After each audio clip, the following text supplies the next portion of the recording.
People look at stories through different lenses. I have my own take on some of these trending issues. Hi, I'm Mariah Ramharack and welcome to In Case You Missed It.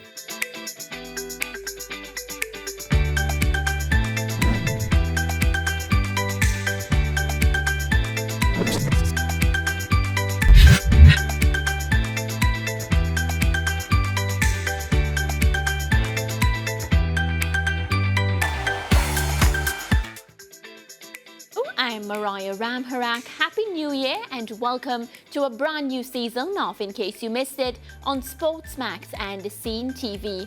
A season where we intend to take things up a notch as we continue to bring you the very best in the world of sport. Well, this week we kick things off with Trinidad and Tobago football.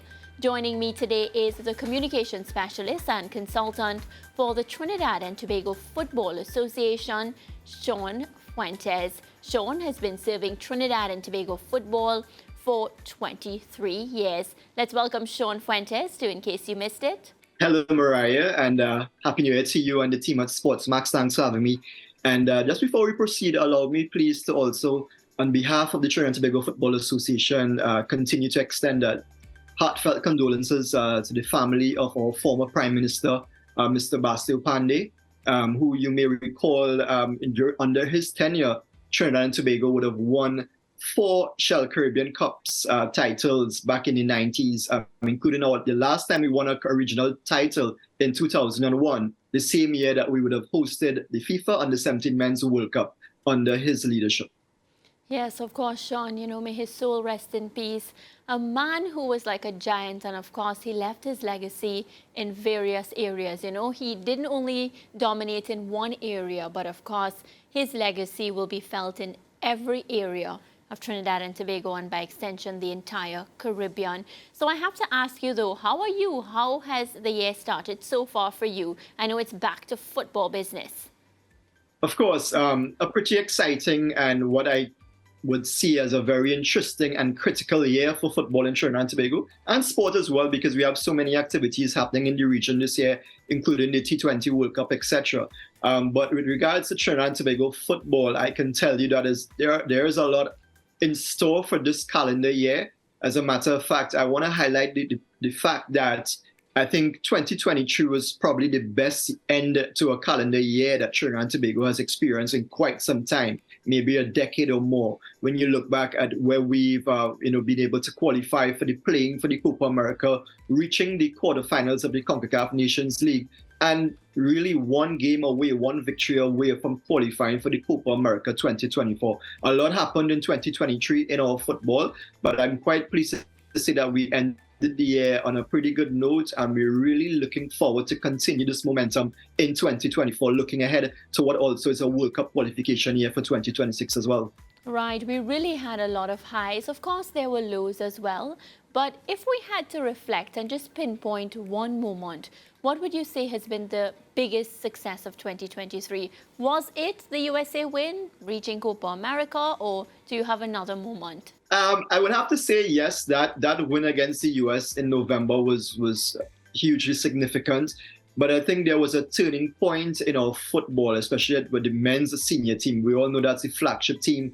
That is the team that the people follow, and they're going to judge the FA and the running of football based on how our national teams perform. And I would want to say that being able to come from 2 goals down against Guatemala in the previous match in October, which in a sense kept our chances alive and really helped cement our spot at the top of the group to go on to qualify for the quarterfinals. That for me was a significant moment because of the character that the team showed, playing at home 2 goals down to Guatemala and be able to come back with a late winner. That would have to be right up there with, I think, our most significant achievement or occasion for 2023. And of course, the USA win hugely significant, as I mentioned, because it's not every day you get an opportunity to defeat the US in international competition. And we were quite pleased to be able to achieve that and add it to the list of accomplishments for national teams. Yeah, the USA one is mine for sure. When you think about 2023, and we're just reflecting before we start to look forward to this year, what's been the lowest point for Trinidad and Tobago football? You are a man that's around all the different teams. you have the inside information. So what would you classify as that lowest point? Quite honestly, Mariah, if I were to answer you that question, I would have to say that yes, there were some disappointing moments in 2023 when you look at there's some of the performances of our national teams, the women's side, and also some of our youth teams not being able to progress further in CONCACAF qualifiers. I would have to say that there was not really a disappointing moment when compared, or a hugely disappointing moment when compared with some of the previous years, including 2022, 2021, and other years gone by, where we really suffered in Trinidad and Tobago football. And there were a lot of things that happened that really, some of the down moments in my career as head of media and communications for the TTFA over 23 years. Of course, I know you want to get an answer to this question, and I would have to say that it has to be possibly the failure of our women's team to progress to the CONCACAF Women's Gold Cup. Not being able to advance out of a group with Puerto Rico and Mexico, and possibly also the other national teams, our U17 men, U20 men, not being able to go on further in CONCACAF championships. Those are some of the things that we have to work on. We've set a program in place. We do have programs in place to try to rectify these issues that can hopefully see us progress further in these areas in 2024 and beyond. Right, and the successes have been a sigh of relief, especially for the football-loving public who had to endure quite a lot. What would you say, Shaun, has attributed to this move in an upward direction?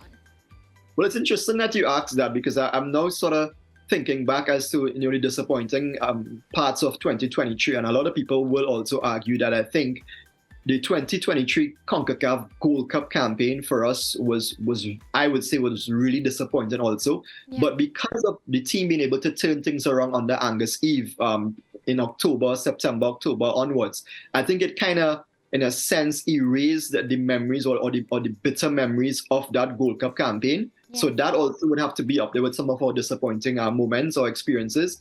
But I think the ability of the players and the TTFA and the staff under Angus to be able to turn things around in a matter of weeks following the disappointment of the Gold Cup in July. I mean, we lost heavily in 2 of our matches in that Gold Cup, and I think probably was one of our biggest disappointments in the history of Gold Cup participation. And to be able to turn things around and get back-to-back victories against the likes of Curacao, Guatemala, and on the road to El Salvador as well, something that we've not seen in our football for over a decade or more. I think that is what has given people and given the stakeholders a sense of belief and hope that we can progress and that we actually do now stand a fighting chance to be among one of the teams that can really contest for qualification for World Cup 2026. Because I can tell you that on the ground here in Trinidad and Tobago, dating back to earlier this year and especially after the Gold Cup, a lot of people were already counting us out with regards to qualification for 2026, and some people were also questioning whether we should even field a team that is or give it all in terms of trying to qualify for World Cup, and in a sense maybe sidelining that effort and focusing on other aspects of the FA. But now, because of what we've been able to accomplish in the last couple of months, people are starting to believe again. That brings me to my next question. What's so special about this bunch of senior players? Well, the thing is, the majority of this squad were also part of the squad in 2022 and in the earlier part of 2023, including the Gold Cup campaign. Some of them did not make the final squad to the Gold Cup.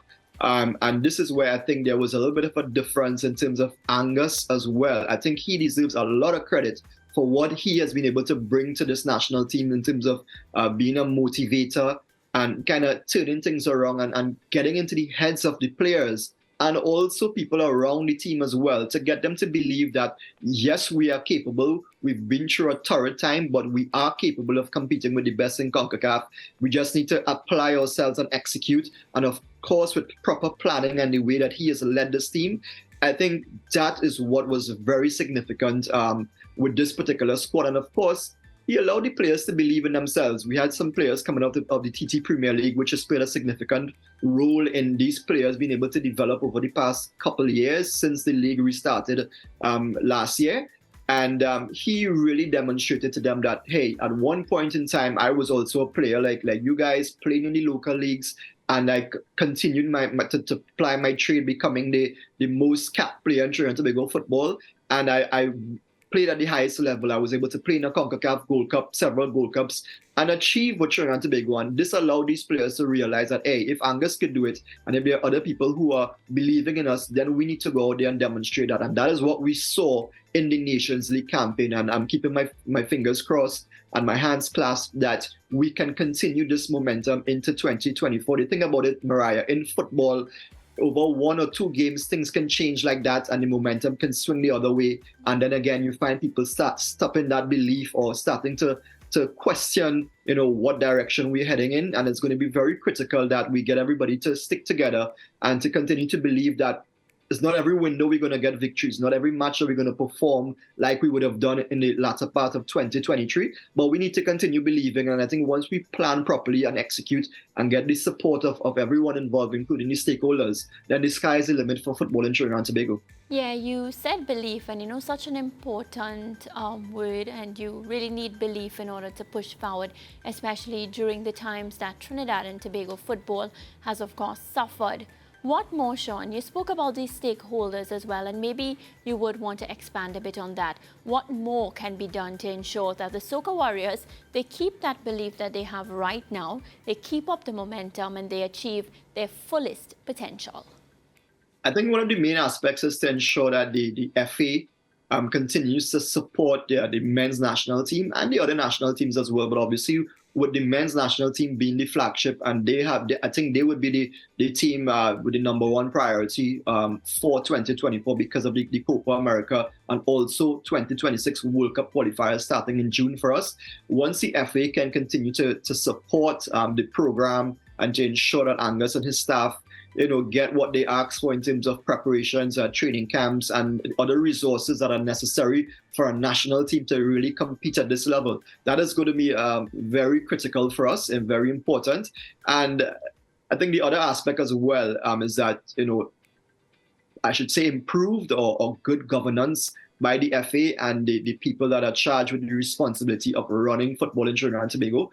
This is going to be a really important year for us from that aspect as well, because it has been documented that the normalization committee can be leaving probably by March or later in the year. And I think once everybody can come together and put their heads together to agree on certain things and to move forward, we could possibly expect a new faction running the governance or running the business of the Trinidad and Tobago Football Association at some point in 2024. And that is going to be very critical as well, because we need people who will come in there who understand the dynamics and what it takes to run a football organization at this magnitude. This is not secondary schools football. It's not about just being able to run a professional league club or be able to be active in the Premier League. When you get to this level now and you're in charge of a member association of FIFA, this is a different ballgame altogether, and we really need to ensure that the right people are put there. So I think that is going to be a very critical aspect of football moving forward in 2024 also.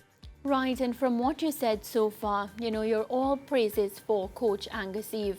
He was recently granted a contract extension to lead the Soca Warriors until 2025. So what are your thoughts on that? The right man, right, to continue with what he started? Based on what we've been able to experience with Angus and the development of relationships over the past maybe 2 to 3 years since he took over in 2021, yes, I would have to say that at this point in time, he is the right man for the job, and he deserves that opportunity being granted him. I think if you had asked anyone prior to the start of the Nations League campaign in September, October, whether they believe Angus would have been able to take us to such a high point for the rest of the year, a lot of people maybe would have argued that no, they don't believe that he can get results with the team, but he proved everyone wrong. Yeah. I think even some of his players, and I want to go as far as saying that even some of the players within the camp, having conversations with some of them offline, they did admit as well that they weren't too sure whether Angus could really get the team up to a notch, up to where we are to the end of the year. But they believed in the opportunity that he presented to them, and they produced on the field of play, on and off the field of play as well. So yes, when you look at all these different elements and the different components, as it relates to the management and the handling of a national team, as I would say, yes, he is the right man. Some people now are arguing in the public domain that whether he should have been granted 2 years on a contract, considering the fact that this may be a presidential election year, Copa America qualifiers are right there. But I think one of the major aspects as well, and based on my experience in the years that I've worked with the TTFA, it's always good as well to have a coach in a comfortable state of mind. Not saying that Angus is not going to feel, well, half the job is done because he's there for 2 years and he's probably going to let up a bit in terms of how he carries his national team. But he's not going to be on edge too much as we would have seen with previous coaches. I've worked with coaches who've gone into critical periods in our football not knowing what tomorrow will hold for them. Yeah. And we're always thinking as though they're on the edge and they need to deliver every match. I think what we're going to see with Angus now is that he understands there's no time for experimenting.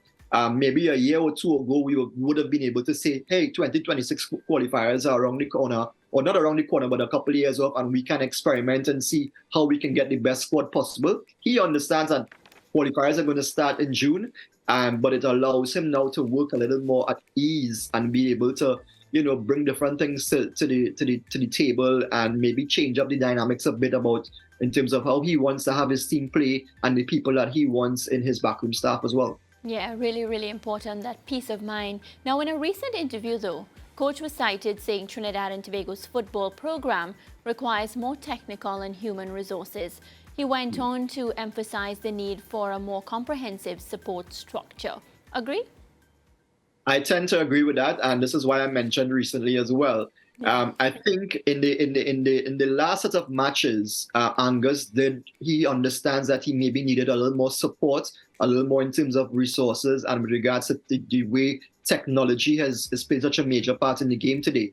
But it was not the right timing because of the schedule of matches over the last 2 or 3 windows. But now he can plan properly. He understands that he's in there for quite some time, so he can now have discussions with the technical director. He can have discussions with the other persons at the normalization committee to see how we can improve the level of leadership and also technical resources, human resources as it relates to what a football organization requires in this day and age to really take football to another level.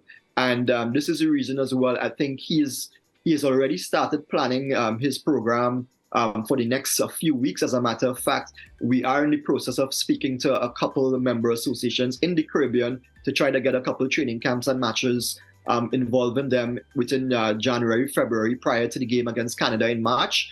And also we have been able to have some discussions with some other technological minds, not just in the Caribbean region, but other parts of the world who can contribute to the development of the national men's team and other aspects of our football as well. One of the things I want to mention also is that our under-20 men's team, the under-20 men's program and the senior men's program are closely linked because of the fact that there's a close transition from the under-20 squad into senior football. We no longer have the Olympics on the under-23 level.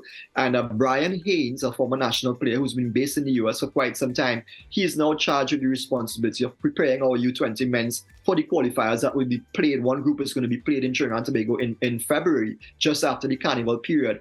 And he will also be developing under 21 team as well, which is going to allow Angus a greater opportunity to maybe monitor the progress of our players beyond the U20 level. Because once you pass the under 20 level, now you're looking to make that transition into the senior team. Yeah, some really exciting things to look forward to. Shaun, it's now time for a quick break on In Case You Missed It. When we return, we'll continue chatting about Trinidad and Tobago's football. Stay with us.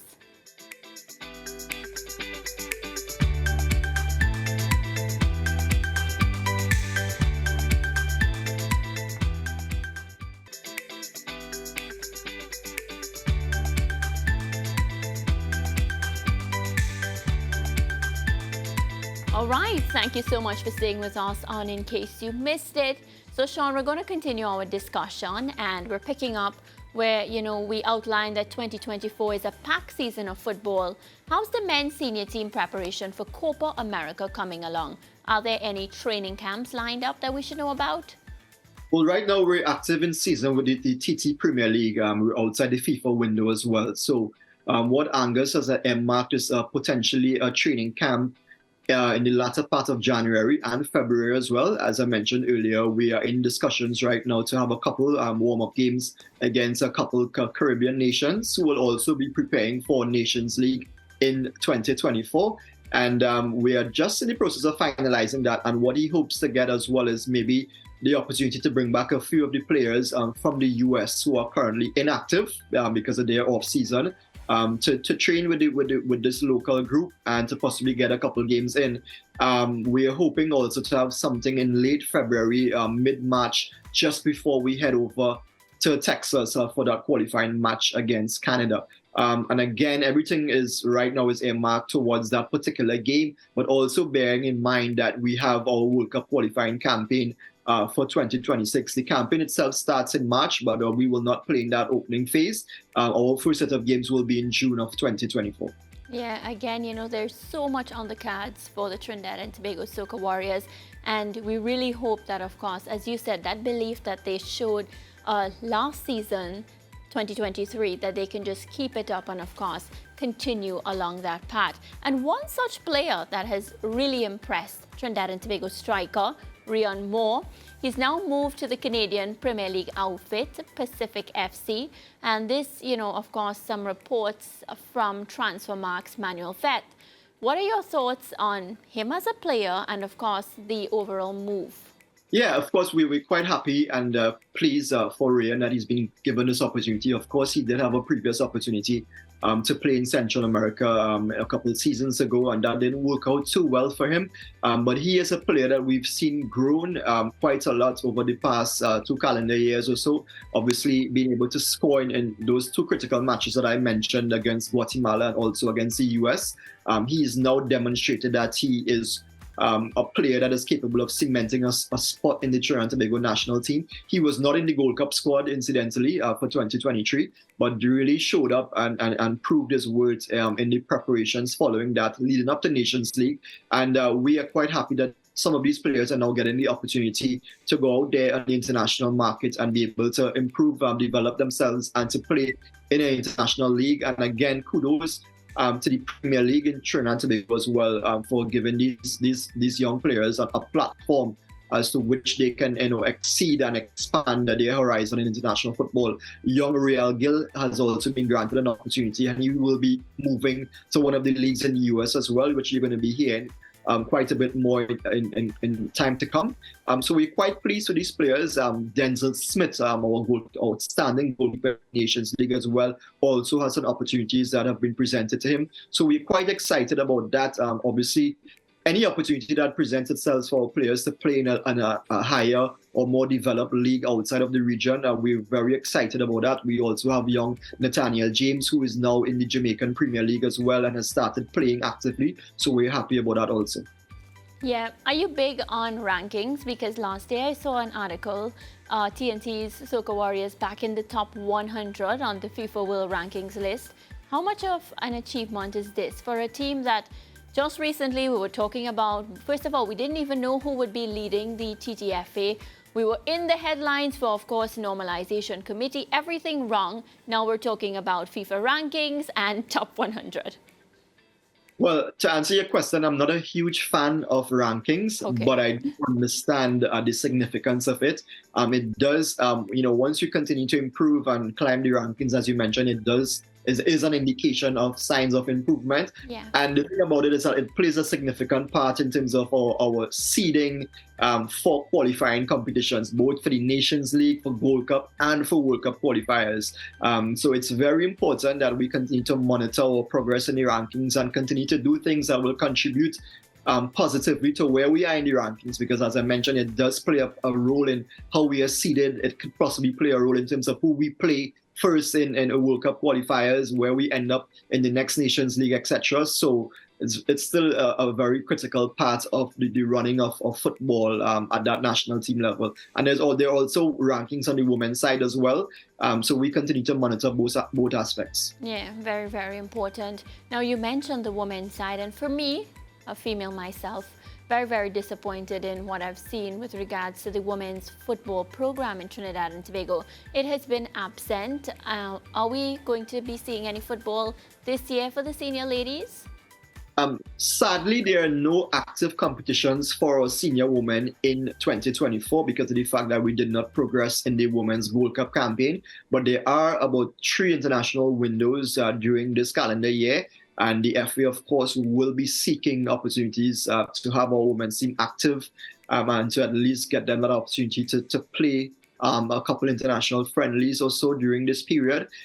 There are intentions and plans by the TTFA as well to really revamp the local women's league in 2024. We did have a league that was active in 2023, and now we are seeking, through the guidance and partnership of FIFA, to see if we can really lift the quality and the standard of our local women's league, in a sense to kind of mirror what is happening on the men's Premier League side as well. So that is something in the works that I'm quite excited about, and I'm sure the women's football fraternity will be excited about that also. In saying that, we do have a high performance program that has both on the boys U15 and the girls U15 side. We have a cadre of maybe the 40 top players in those age categories constantly or consistently in a training program every week under the TTFA, the leadership of Paul Deckel, who is overseeing that sort of high performance program, or technical director Anton Cornell,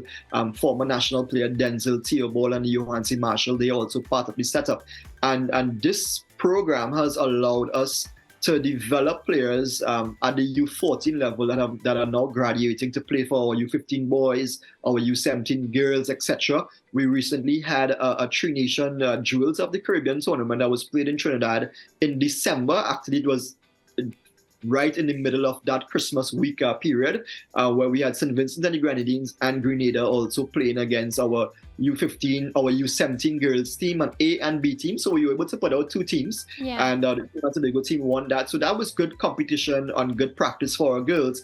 And we also have the CONCACAF U15 Girls Championship to look forward to in August of 2024. Right, and then just next month, as we spoke about the women, the men's under 20 CONCACAF qualifiers, how are preparations going for that, and anything we should look forward to?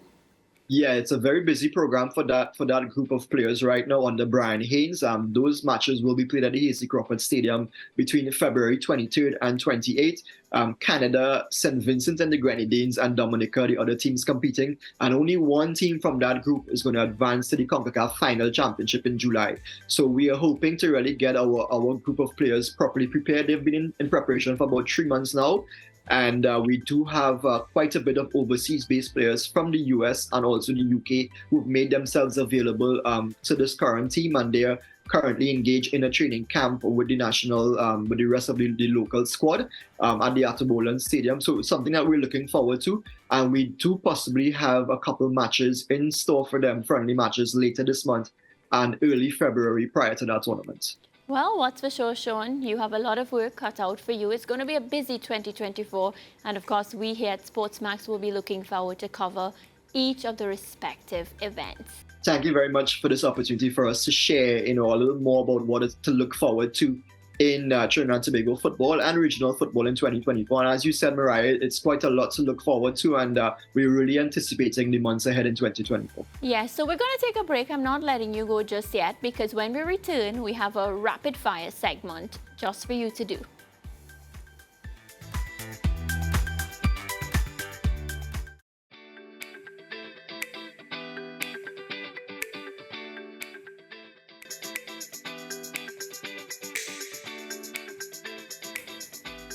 It's now time for the most exciting part of today's interview. It's rapid fire time.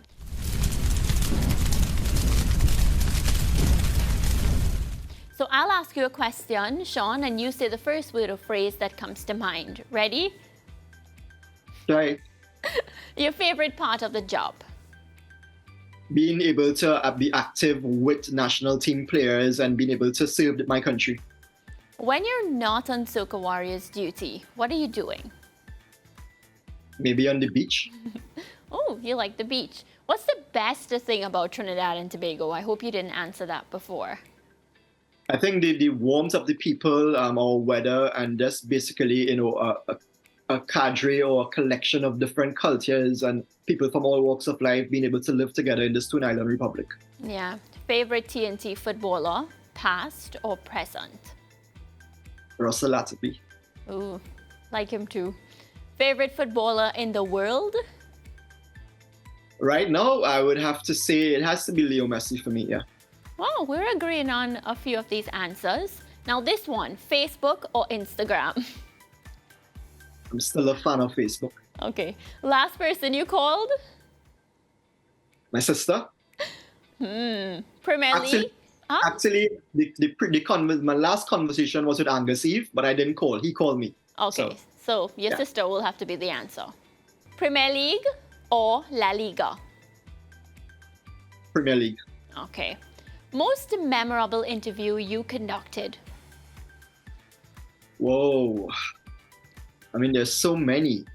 I think it would have to be with Leo Ben Hacker, following our qualification for World Cup after beating Bahrain in that qualifying match in November of 2005. Yeah. Your most challenging time for TNT football, because you've been with the Trinidad and Tobago football setup for some time. So the most challenging time you experienced?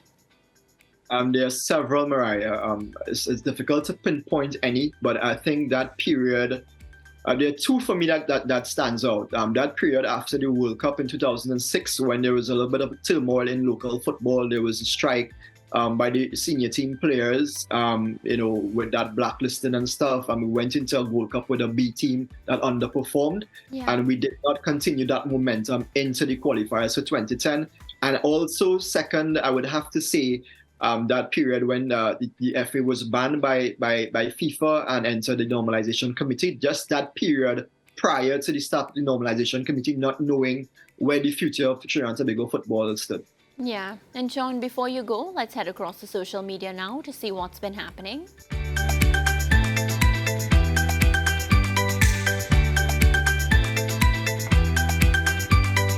So there's this graphic posted by the Soca Warriors on the Twitter page. Levi Garcia starts off 2024 with a bang as he scores a brace to lead AEK Athens to a 3-0 win over Volos FC. Another one of Trinidad and Tobago's stars, of course, lighting up the international stage. How does it feel when you see these players who you've rubbed shoulders with, you know them from when they just got started, of course, really excelling in their career? Tremendously proud to have, I think, to some extent, developed relationships with players like Levi and others, Rayon Moore including. Yeah. He's one of them that you mentioned earlier. And seeing these guys really mature and from their nurturing stage. Levi has been with us since he was 14 years. I remember him going to under-17 championship in Panama in 2013, and he was a little kid. Just the other day, I sent him a picture from that period, and he was in disbelief to see, where he was at that point in time and where he's risen to right now. Yeah, let's take another one from Twitter. We have another reaction. This is from Football Legionnaires. Tariq Gidari has signed over in Gibraltar. Want to watch potentially for Trinidad and Tobago. What say you? Of course, DC is one of those players that we continue to see expanding the horizons of exporting of Trinidad and Tobago players out there. He obviously will be in the pool of players that our current selectors have in front of them, and who knows what the future holds for him. Yeah, well, Shaun, it really has been a pleasure chatting with you on In Case You Missed It. I want to thank you so much for your time, and I look forward to see the numerous successes in store for Trinidad and Tobago football this season. Thanks as well for having me, and it's a pleasure being on your program. All right, well, folks, that's it from us for today. Be sure to like, share, and comment, and let me know what you're looking forward to this season from Trinidad and Tobago's football. Goodbye for now.